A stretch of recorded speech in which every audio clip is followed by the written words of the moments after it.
I don't think I broke from traditional teachings. I think I just went far enough into the center that I realized that a lot of people had left behind some of the traditional teachings.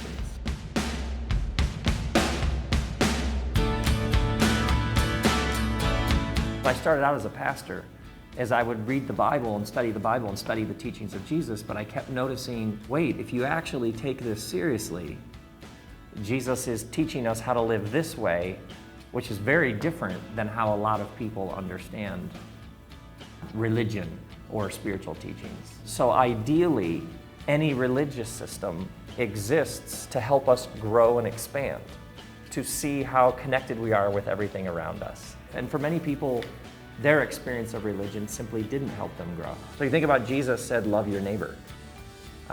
But a lot of Jesus followers are not known as people who love their neighbor. They're known as angry, mean, divisive, isolating, not inclusive. What I noticed over the years is how many people understood the goal of a spiritual understanding of life is so that when you die, you go to heaven and not hell. But what's interesting is as I sort of traced those ideas, those aren't really ideas in the Bible. For many people, Jesus is understood as the one who came along and said, do you want to go to heaven when you die or do you want to go to hell? But what's interesting is Jesus spoke of heaven and hell much more as present realities. And if you think about it, oftentimes the people who talk the most about hell when you die talk the least about the hells on earth right now. And we have them, from gun violence to disease. What is it, 600 million people in the world don't have access to clean water. When people say, well, you know, God is punishing you, to me, that is so psychologically destructive. I begin at a much more basic level. If you and I are going to be able to create and love and innovate, then we're also going to have to be free to be mean and nasty and marginalized. I think you're seeing people realize that faith involves struggle.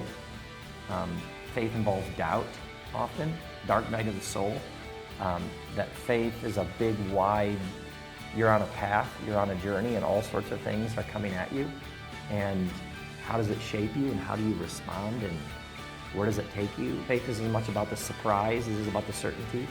It's as much about the unknown as it is about the known. It's about the answers and the questions. And oftentimes in the modern world, it became very popular to be like, we don't need any of that. We're gonna have electric cars. It's almost like an arrogance that we have science now. Why do we need any of that primitive, barbaric nonsense? But when your friend dies, you need a poem. You need a prayer. You don't need an algorithm.